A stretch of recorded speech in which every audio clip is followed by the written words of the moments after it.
That was just for reading. Is that reading?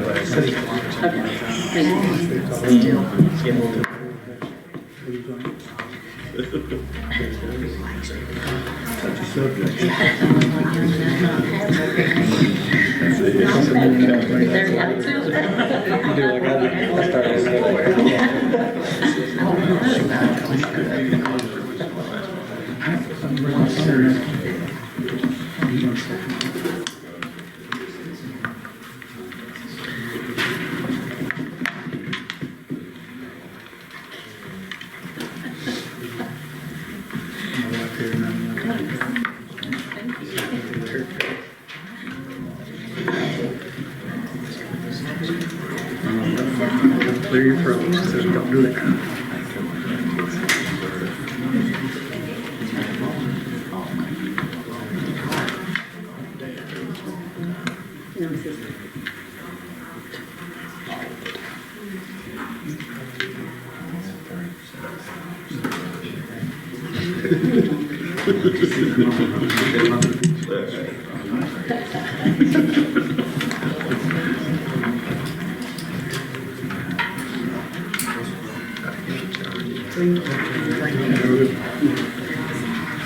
Good evening, and welcome to the Board of Mayor and Aldermen. I took off without you, though. Come on.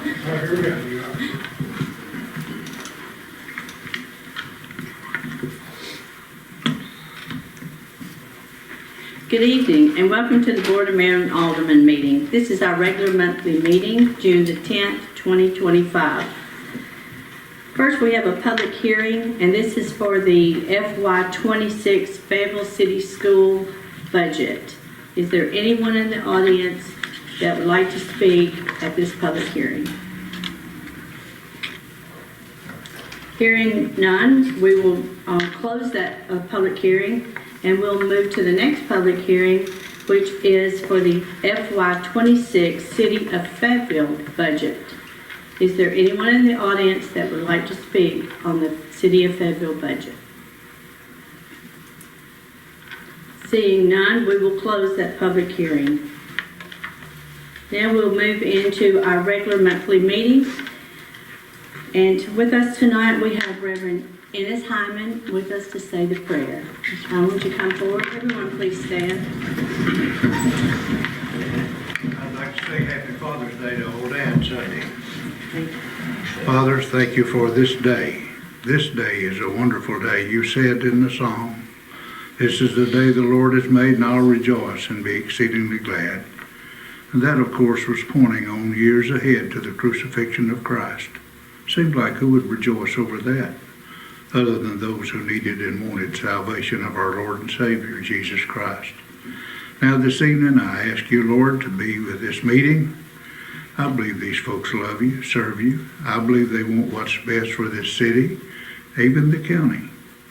Be with them as they discuss, as they think of things and might say or not say. And may your will be done. In Christ's name I pray. Amen. Amen.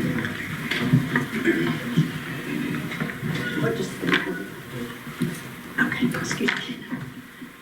I pledge allegiance to the flag of the United States of America and to the republic for which it stands, one nation, under God, indivisible, with liberty and justice for all.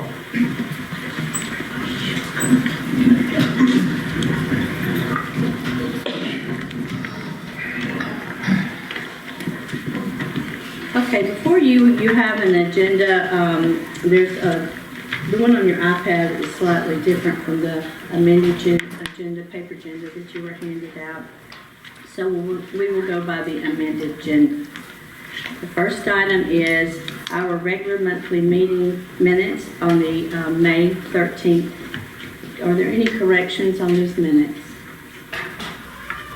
Hearing none, those minutes will stand as presented. Second, we have the special call meeting minutes for the May 19th. Are there any corrections? Did anyone see the corrections on those minutes? Mayor, under FLC Public Library HVAC funding information, it's listed as none under nay, and I voted no on the issue. Thank you. Okay, we can make that correction? Yes, ma'am. Any others? Okay, we'll get those corrected and they will stand. For tonight's public comments, we've had 3 people to sign up for public comments, and I will call you forward at this time. You will have 3 minutes to speak. The board will not engage with you because I know your time is important and your time is limited. So we will not, it's not a question and answer time. You have 3 minutes, and when the indicator lets me know, then I will let you know that your 3 minutes is up. First up, we have Mr. Doug Strong from Strong Brothers Liquor Store. And if you would, speak closely into the mic so the audience can hear you.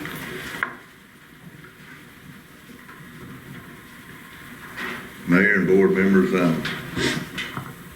thank you for letting us speak here today. Like she said, my name is Doug Strong. I'm the owner of Strong Brothers Liquor Store. My father opened that business in '67. I've taken it over in May of '96. And if I recall,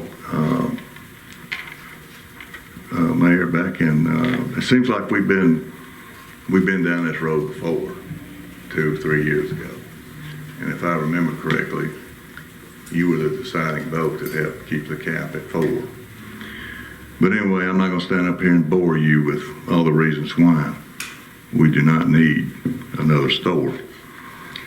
But I just want to let you know that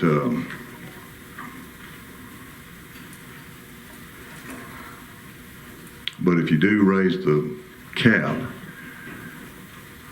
and from what I've heard, it's going to put 3 stores within a 1.5 or 2 mile radius. And putting a store in right now, another store is going to immediately devalue all our stores. As you know, not too long ago, they voted liquor by the drink, which enabled Walmart to put in wine. That killed our wine business. All the stores killed it. At least it did mine.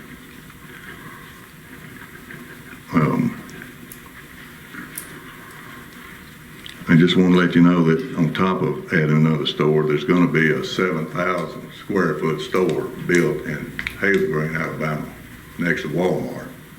So that's not going to help us at all either. As you know, we all operate under strict guidelines and small margins.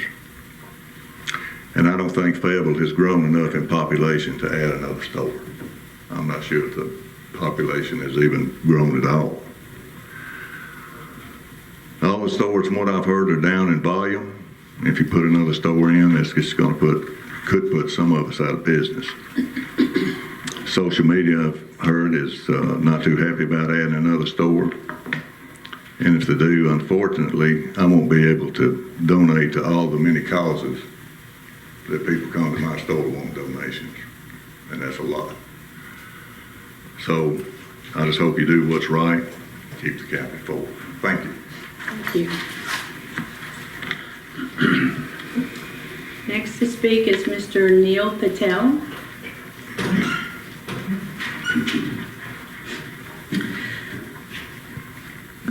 Good evening, member of this committee. First of all, thank you for allowing us to speak with you tonight. My name is Neil Patel. I'm speaking on behalf of Easton Liquor. I appreciate your time and your continued service to our community. I'd like to begin by sharing a few facts about our town. Fayetteville currently has 4 licensed liquor stores, as you guys know. In comparison, Tullahoma, a nearby city with over 21,000 residents, has just 5. Meanwhile, our population has remained fairly steady, declining slightly from 7,059 in 2019 to 7,047 in 2023. These are records directly from U.S. Census data. And of that number, roughly 2,300 residents are under the legal age, leaving fewer than 4,750 potential adult customers. Given these figures, it's fair to say Fayetteville was already well served in this area, possibly even overserved. Introducing additional liquor stores will not increase demand. It will only divide an already limited customer base. This puts undue pressure on existing customers, existing business, many of which are long-standing, locally owned establishments, and that have invested deeply in our community. This conversation isn't about opposing competition. It's about protecting substantial market. Our small business are not afraid of hard work or fair competition, but they do rely on customer base that simply hasn't changed much. Removing the cap would likely lead to closure, not growth. But beyond the numbers, I think it's important to ask, what do we need to serve the local community better? According to Fayetteville Main Street Facebook post that was posted on May 18, 2025, the top 5 unmet retail needs in our cities are grocery stores, gas stations, restaurants, building material supply, and clothing and specialty retail. Along with that post, it had descriptions saying each year over $333 million in retail spending leaves Lincoln County. More than 200 of that is in just these 5 categories. That's local money. Money could be supporting jobs, business, service, right, and going elsewhere. And some of the comments that were made by Fayetteville residents, one of them being is, I wish Fayetteville could grow more like Tullahoma, not overcrowded, but with more place to eat and shop. Many restaurants need updates and appearance matters. And just along this line, these aren't just calls for more liquor stores. They're calling for more opportunities to expand type of business that truly meet our local needs. And we have opportunity here to make decision that reflects our community actual priorities. And lifting the liquor stores cap may benefit a few newcomers, but it would come at the expense of very businesses that have been supporting this town for years. Mr. Patel, your time is up. Thank you. Appreciate your time. Thank you. Next, we have Mr. Sahil Patel.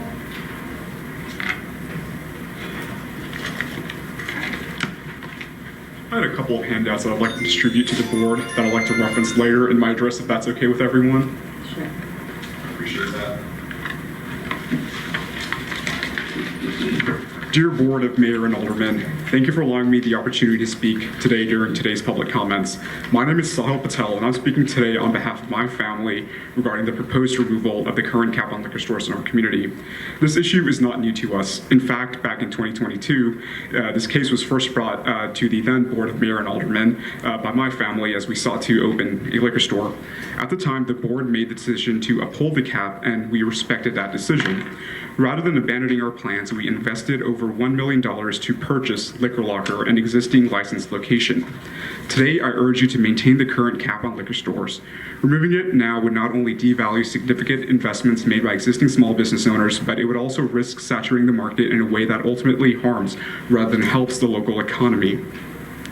A sudden influx of liquor stores could shift the balance away from responsible, community-minded ownership to more speculative ventures, such as this developer from Nashville who may not be who may not be as invested in the long-term well-being of the area. Some may argue that lifting the cap would allow for a freer market and increased competition. However, it's important to recognize that a completely unregulated market does not always lead to better outcomes for the community. In industries like wine and spirit sales, where public health, safety, and community impact are real concerns, reasonable regulation is both necessary and responsible. The cap doesn't eliminate competition. It ensures that competition happens on a level playing field, where local businesses are incentivized to provide quality service, contribute to the community, and operate with long-term commitment. Really quickly, I'd also like to present comments and concerns by community members regarding the removal of this cap that I gathered across various social media platforms. One concerned community member, Mr. Ken Schmuck, writes, "We don't need more car washes or liquor stores here. Look at Hazel Green or Tullahoma, which have different places for entertainment and to eat and shop. But here, we have to go out of town for that kind of stuff." Another individual, Ms. Rhonda Pass, writes, "I think there's more important things than worrying about whether or not you're going to put liquor stores in town. Do you want people to spend your money locally? Well, put other businesses in here that will attract local traffic and spend their money here instead of going out of town and spending it in another town or in Alabama for that matter. Fayetteville does not offer enough to keep people spending locally, end quote. To conclude, the cap as it stands supports a stable and predictable business environment. It ensures that those who do enter the market do so with serious intent and sufficient investment, rather than flooding the market and driving down standards in the process. Thank you so much for your time. Thank you. That concludes our public comments for tonight. We'll move directly into the reports. Fayetteville Lincoln County Library Director Megan Murr was unable to make it tonight, so we'll move to the Fayetteville School report. Director Eric Jones. Thank you. Good evening, everyone. I'm pleased to be able to come and report good news from the city schools.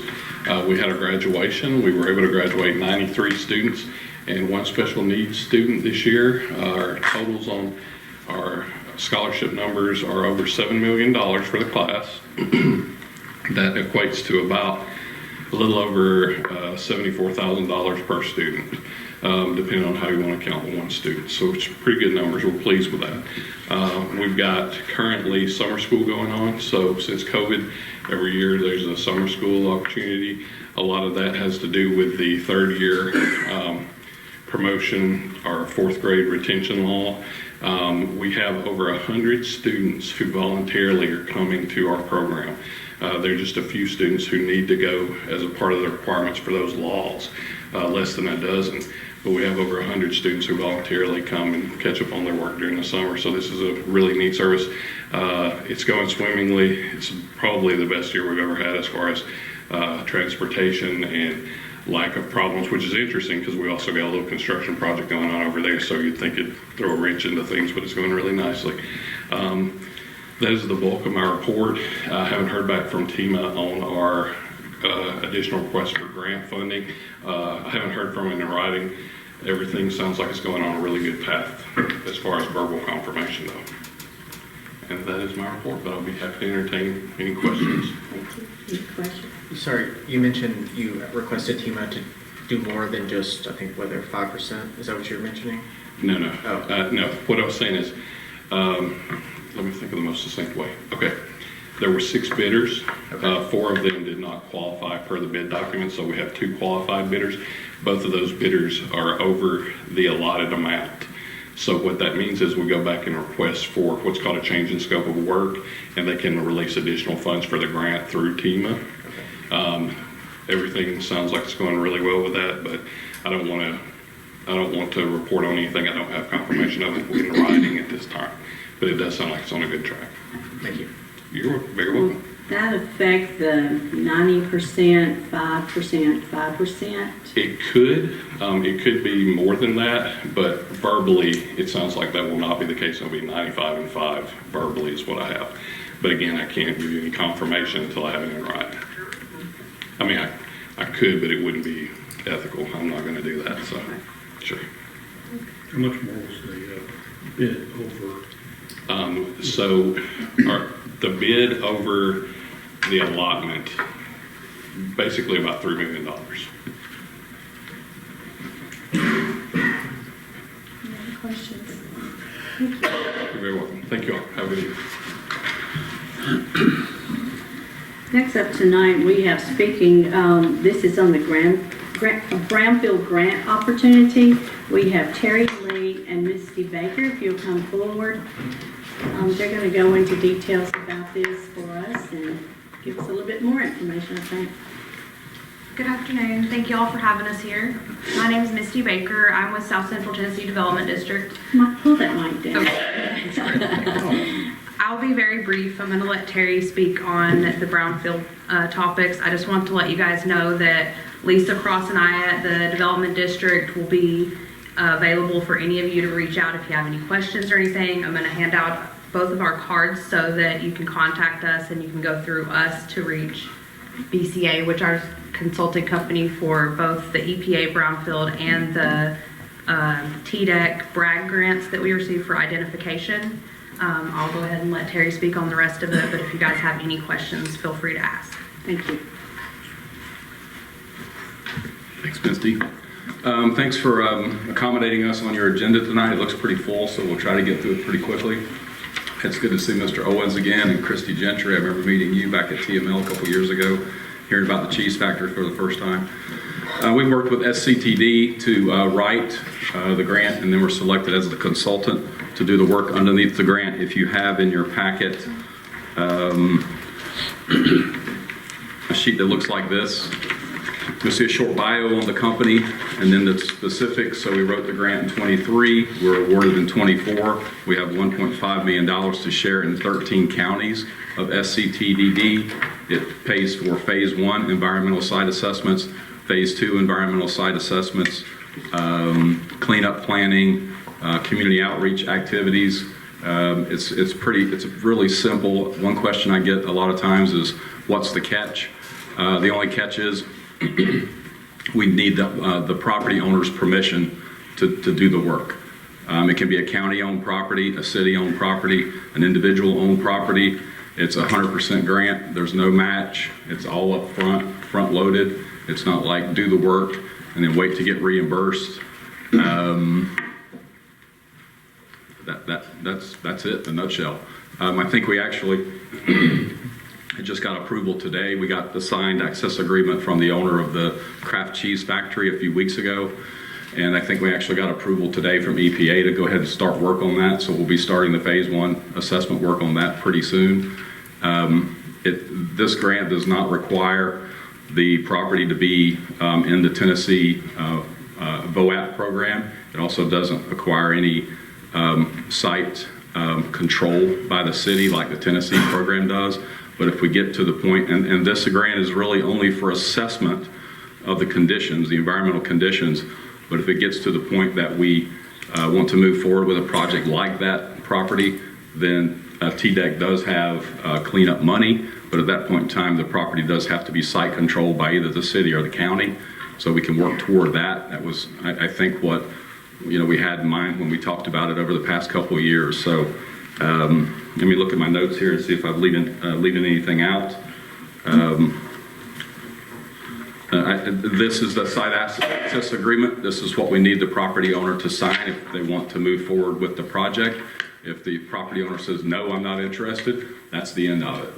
It's not one of those grants where let's go after the bad guys that, did all this, caused all this contamination. It's basically if the property owner says, no, he's not interested, we move on. But it's a one-page form, trying to keep it simple. And then as Misty had talked about the TDEC brag grants, we have done inventory in Fayetteville. So by our trained eye, any property that would or could be eligible under the grant is, I didn't want to share all the addresses and owners' names and everything with everyone, but we have this map just as an indication of where we've spotted brownfields in the community. That was actually under a TDEC grant instead of the EPA grant. So I think that's all I have until you have questions. Any questions? I think I understand that the property owner has signed off on this, and we're very anxious to get this property cleaned up. It is a property coming in from the south end of town, right on our main street. Mm-hmm. So, and it's right there at Stonebridge Park. So we're just very anxious to get this looked at, see what we have, and how far we can go with this. Yeah, like I said, I'm pretty sure that it was either today or yesterday that we had submitted eligibility about 10 days ago, and we're in conversations with EPA. They approved it, so we can get started on it. What happens when we get that is we send the reports to SCTD, SCTDD, and then the property owner. I would anticipate we're working out of the Columbia office. We opened an office in Columbia just a couple months ago to handle this work. So we have 3 people on staff there. So imagine the phase 1 could take 6 weeks, maybe less. And then the phase 2, which is more invasive, that would include most likely groundwater testing, soils testing, vapor inside the building. It also reaches out for asbestos and lead-based paint if that's the case. So it could take 2 to 3 months, 3 months to wrap everything up. But at that point in time, we'll know what we've got. Can you clarify for some of the, owners of the properties about how this wouldn't be tying their hands to anything? It's simply you guys checking out the property, seeing what's in there, they also get the report, the way that I Right. understand it. Right. So can you clarify that, especially for the public and people that own the properties? Right, so in the access agreement, it says there's no cost to the property owner for any of the investigation or any of the assessment. Again, the report is sent to SCTDD, the owner. It doesn't have to go into the Tennessee, the TDEC VOAP program. It is sent to EPA, but this is an economic development grant from EPA, not a go get 'em kind of grant. So it's, again, a full option of the owner to say no if they're not interested. And then the project just goes as far as the project is going to go. If there's a developer or a buyer at the end, then that's what we're looking for. That's what EPA is looking for. That's what we're looking for. My background is economic development, so what we're tracking are jobs, dollars of investment in redevelopment to take a brownfield site and turn it into housing or new commercial or new industry or a city use, a park, or whatever the community is looking to do with the project. So it's really a great way to get something started where the owner doesn't want to pay tens of thousands of dollars to do all this work. The buyer, sometimes he doesn't want to pay tens of thousands of dollars to do all this work. So EPA is saying, let's help you out on Main Street America, get some projects moving. So does that help? Yeah, perfect. And then you also mentioned about the bucket of money that the state has for demolition. How big is this bucket? Is it across the whole state that we have to compete with if we make it to that spot, or who would we compete against to get that grant? Yeah, those are a little different. So I think those are up to $500,000 per site. And the way it's set up is that money could be, there's an inventory dollar amount, an assessment dollar amount, and then a cleanup dollar amount that they'll put into one site. So we've got the assessment, which is a big part of the bucket from the EPA grant. So that would allow us to put more of the TDEC dollars into a site for demolition or for cleanup, depending on what the case may be. But at that time, it has to be enrolled in the VOAP program, and it has to be site control, which means either the city or the county has to have either they either have to own it or have a developer that's willing to purchase it, or they don't allow the cleanup dollars necessarily for the individual, especially. It depends on whether the individual is, was the cause of some of the contamination or not. Typically, they won't put dollars into properties. If I dirtied it, they're not going to give me money to clean it up, but they'll give the city the money to clean it up if the project's going to be redeveloped. Okay, and then are there defining verbiage about what it can be once it's cleaned up that would limit us on what we can possibly put there or develop there? That's a good question. My answer is I don't think so. Yeah, that's the best answer I can give you right now. I don't think so. I haven't heard anything in any of the seminars we've had with them or the webinars that we've had with them or any of the notes that says it has to be X, Y, or Z. I know it doesn't for EPA. It's just really the determination of the community or the developer. And I don't think TDEC puts any kind of limits on that either. Okay, and do we as a city have to hold the title on the land, or can there be a lien on the land? It could be I can't think of the word, but basically an offer to purchase, an option. So an option would be good enough. Okay. That way your hands aren't tied to ownership. Right. But if you get that far, then you have that option to transact and actually own the property. Okay. And then sell it to a developer or whatever, Right. do what you want to as a community. Any other questions? Thank you guys for coming tonight, and we appreciate and look forward to working with you on this. Same here. Thank you all very much. Good night. Then we'll move into our standing committee reports, and first is the Fire Department, Chief Davey Bergman. Thank you, Mayor. For the month of May, the fire department responded to 132 calls. This included 115 rescue and EMS calls, 2 fire calls, 7 good intent, and 8 false alarms. And that's my report. Thank you. Police Department, Chief Jennings. Thank you, Mayor. For the month of May, we had a total of 85 incidents, 36 arrests, 34 total traffic crashes, issued 52 total citations. Police activity events was 1,673. Our CID division has a total of 453 cases on hand. 12 of those was new cases. 6 cases were closed. We had 2 grand jury presentments, and that's my report. Thank you. Finance Department Director Loretta Garner. Thank you. Excuse me. The IT budget amendment that you were given on the work session, we do have one additional item that we will be moving forward with. We will be moving $1,000 from hardware and IT hardware and $1,000 from telephone to the data processing line for virus protection software. That was not in those handouts that you were given at work session. And no new money is being used. We're just moving money from one line item to another. The local option sales tax received in May was $321,879. That is a 2.7% decrease over this time last year. The state share sales tax received in May was $78,156. That's an increase of 3.4%. And the occupancy tax received in May for the month of April was $14,896. This is a 0.8% increase over this month last year. That is my report. Thank you, Director.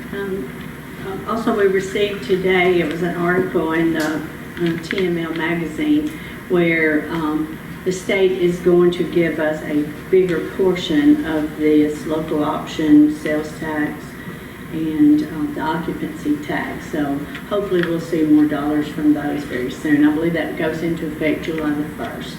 So we're looking for bigger dollars on that. Recreation Department Director Nathan Browning. Thank you, Mayor. Don Davidson got a little upgrade with his concession stand. Frankie was generous to donate a lot of equipment in there as far as coolers, refrigerators, tables, so very thankful for that. Our junior fishing rodeo went on the 7th, had a great turnout for that. So many sponsors donated to this wonderful event. A lot of fish were caught, so just a shout out to all the businesses around the city that really helped us out, and also our maintenance crew who's done a tremendous job in getting it ready. We also have a little upgrade with our Stonebridge restrooms. We did some maintenance to the outside to make it look a little bit better. We're also going to start on the interior as well with some stalls to upgrade those.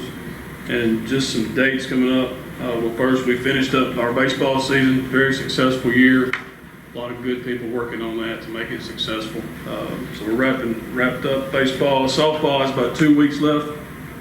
It's going well. Our softball board is anxious to get into our last 2 weeks in our tournament. Our pool is up and running. A lot of good turnout for that, a lot of good interest. Our slide install date is hopefully we'll hear that news this week. Still waiting on to get those official dates. Our Men of Virtue and Ladies of Virtue will be June the 17th, 5:30 to 6:30 at the Rec Center. Our bingo this past month featured Chief Jennings, who did a wonderful job. We will have our next one in July, the 7th. So looking forward to that. And I just want to take just a small second to brag on our recreation crew. They are working really hard to make everything look good, both inside the building and outside in our parks. So I'd like to say thank you to them, and that is my report. Thank you. Public Works, Director Jack Williams. Thank you, Mayor. For the month of May, the Public Works Department picked up 268 tons of household waste. We picked up 190 tons of brush. The garage completed 29 work orders, along with maintaining everything we've got there as far as city mechanical equipment. We are still looking for a full-time sanitation truck driver, and I want to brag on my guys as well about the job they're doing, Public Works, and keeping everything going down there. That's my report. Thank you. Planning Codes Department Director Christy Gentry. Thank you, Mayor. 26 permits were issued in May. The total project valuation was $1,944,658. The total permit fees were $4,871. 70 property maintenance violations were issued in May. We do have a court hearing this Thursday, June the 12th, for a property maintenance issue located at 1603 Washington Street West. At the May 27th Planning Commission meeting, a minor plat was approved titled the Palmer subdivision. 2 independent parcels were combined into one lot. And then I do want to remind the board members to please get your request submitted on inoperable vehicles to Mr. Owens or to Garrett Jones by this Thursday, because we want to take this ordinance back to committee to do some upgrades to it. And that's my report. Thank you.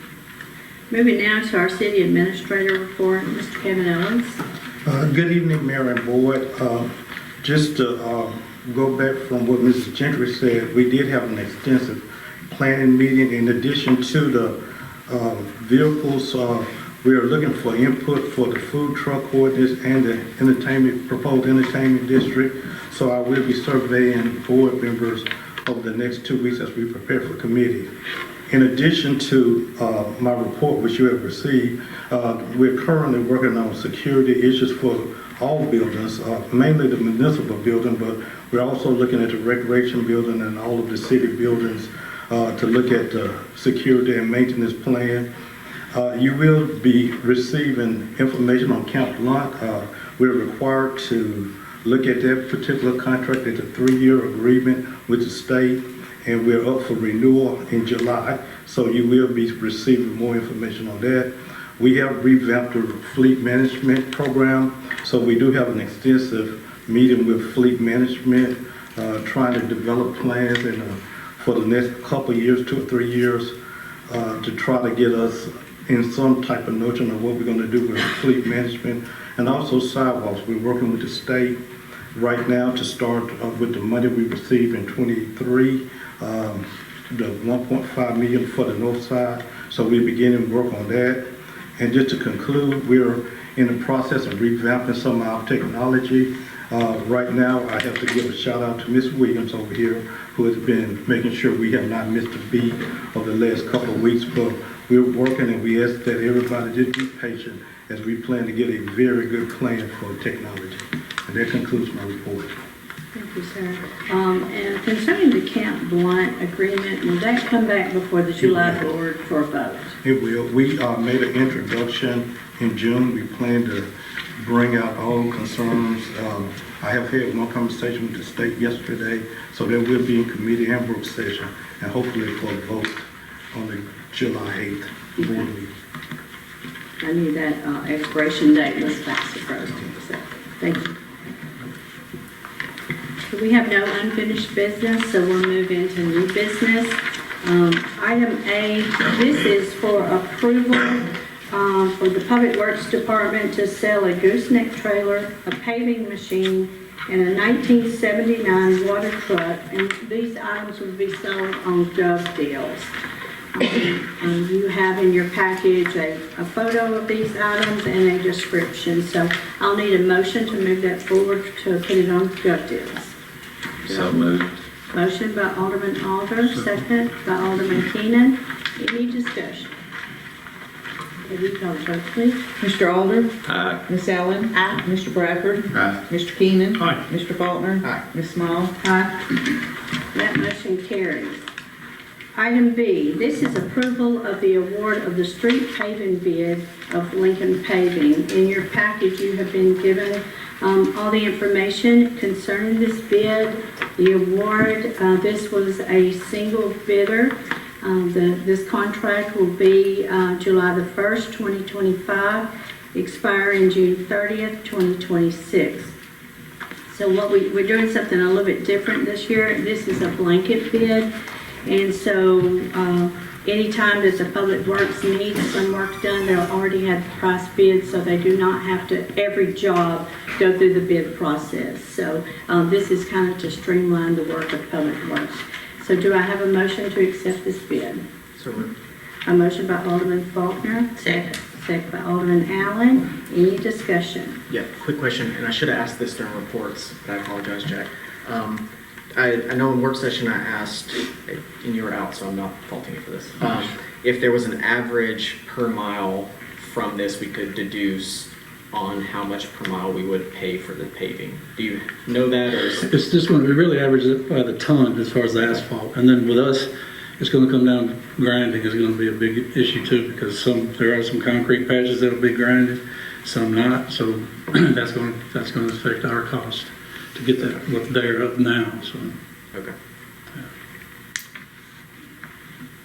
Any other discussion? Did we call vote? Miss Allen? Aye. Mr. Bradford? Aye. Mr. Keenan? Aye. Mr. Faulkner? Aye. Ms. Small? Aye. Mr. Alder? Aye. That motion carries. Item C, this is for the FY25 Fayetteville City School Capital Budget Amendment Number 2.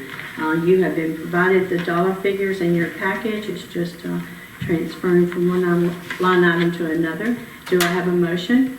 Motion to approve. Motion by Alderman Bradford, second. Alderman Second. Small. Any discussion? Debbie, call the vote. Mr. Bradford? Aye. Mr. Keenan? Aye. Mr. Faulkner? Aye. Ms. Small? Aye. Mr. Alder? Aye. Miss Allen? Aye. That motion carries. Item D, this is for the FY25 Fayetteville City School. This is budget amendment number 3.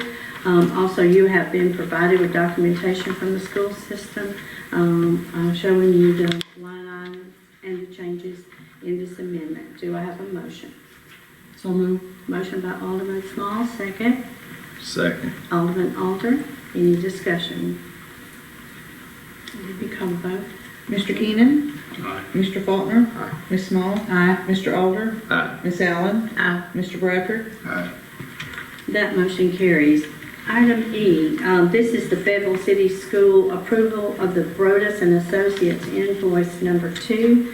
That also has been provided to you by the city school system. You have that for you, and the amount of the invoice for the local funds, this is what the Fayetteville City School will pay of this, is $1,230.06.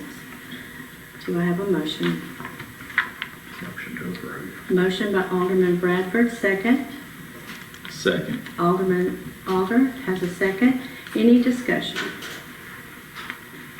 Did we call the vote? Mr. Faulkner? Aye. Ms. Small? Aye. Mr. Alder? Aye. Miss Allen? Aye. Mr. Bradford? Aye. Mr. Keenan? No. That motion carries.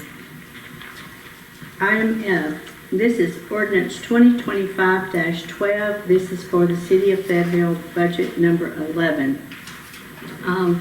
The finance director provided us with this information, and this number 11 is budget amendment number 11, and what this is cleanup of our finances for the end of the year. So this is, you'll have moving some items from one line to another.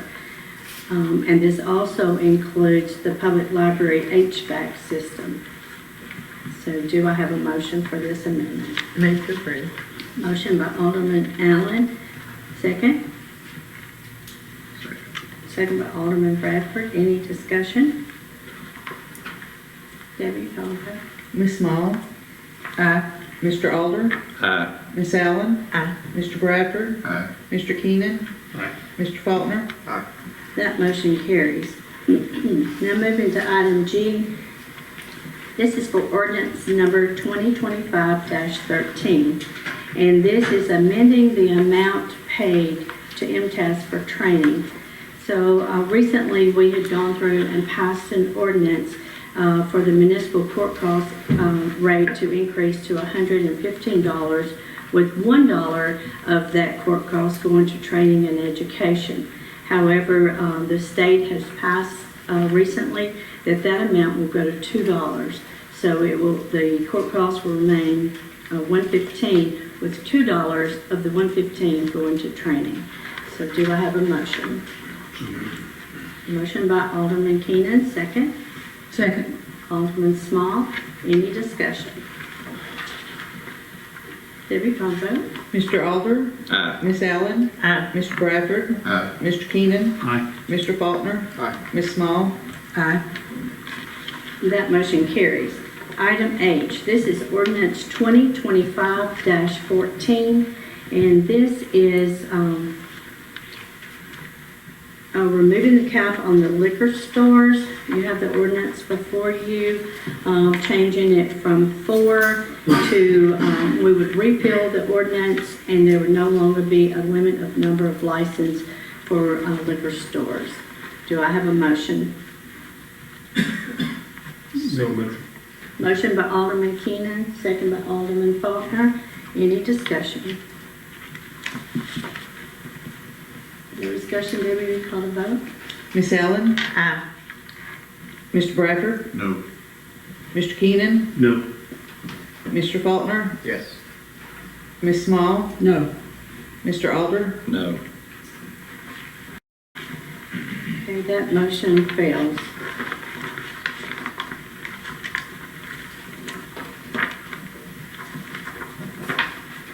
We're moving to item I.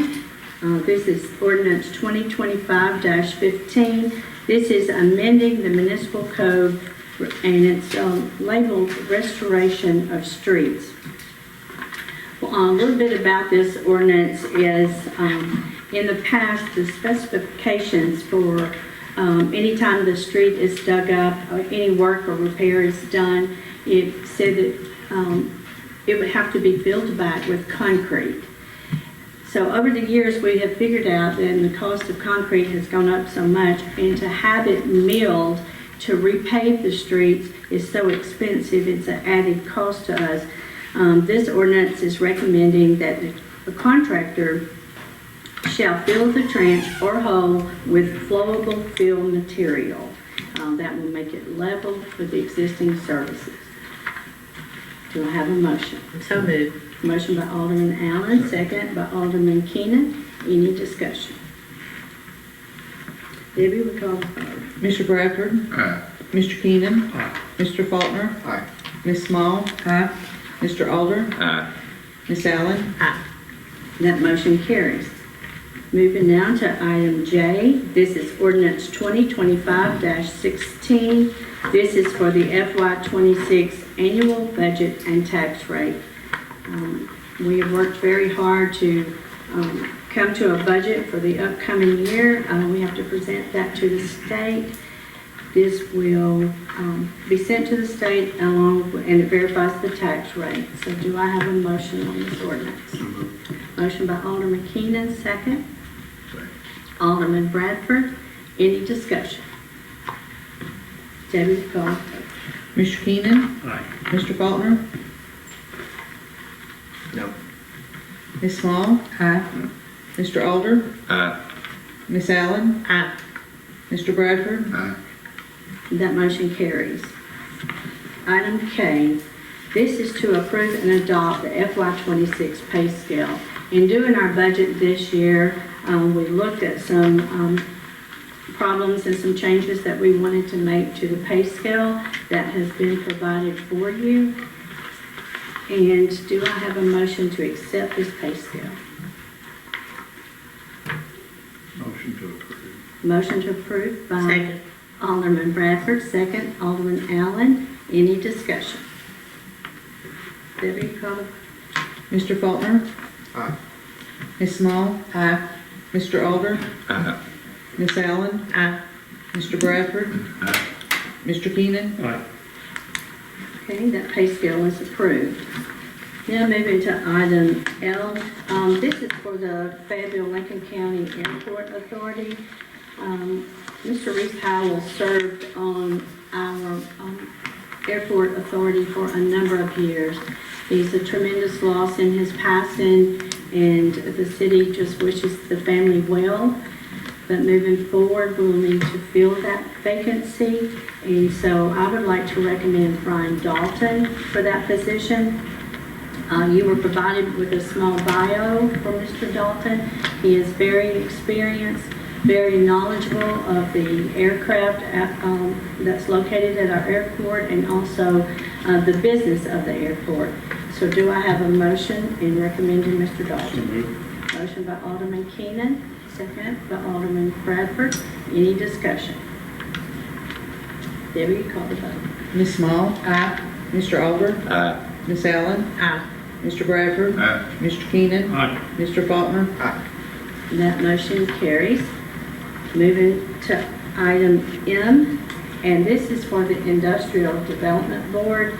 The city passed their appointee last month, and so then the county had presented theirs to their board last month, and now it's coming to us for approval. And the first one, and this will be a county, or both of these will be a county seat. And the first gentleman is Mr. Paul Brindley. Do I have a motion to approve Mr. Brindley to the county seat? Motion approved. Motion by Alderman Keenan, second Second. by Alderman Alder. Any discussion? Debbie, call the vote. Mr. Allen? Alder?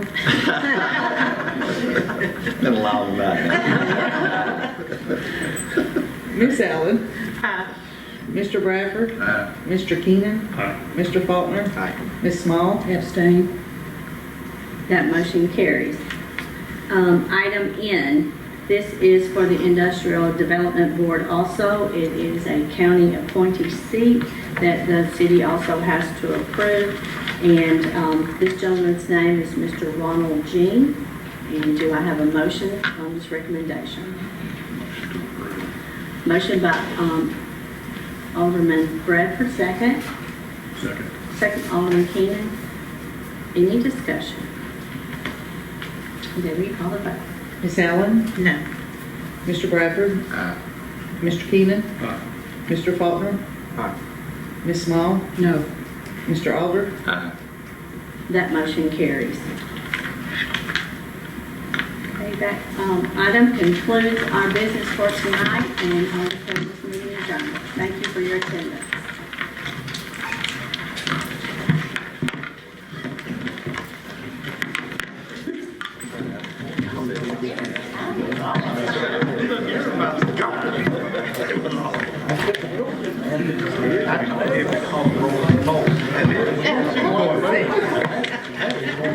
Stepped on the keys. And I'm like, oh, Lord, I'm gonna fall. It's your door.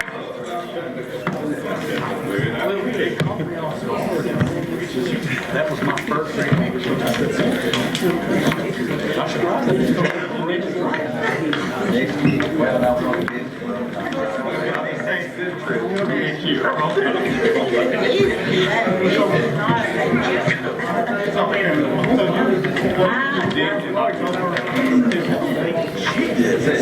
Down there is good. Yeah. How are you doing? Good.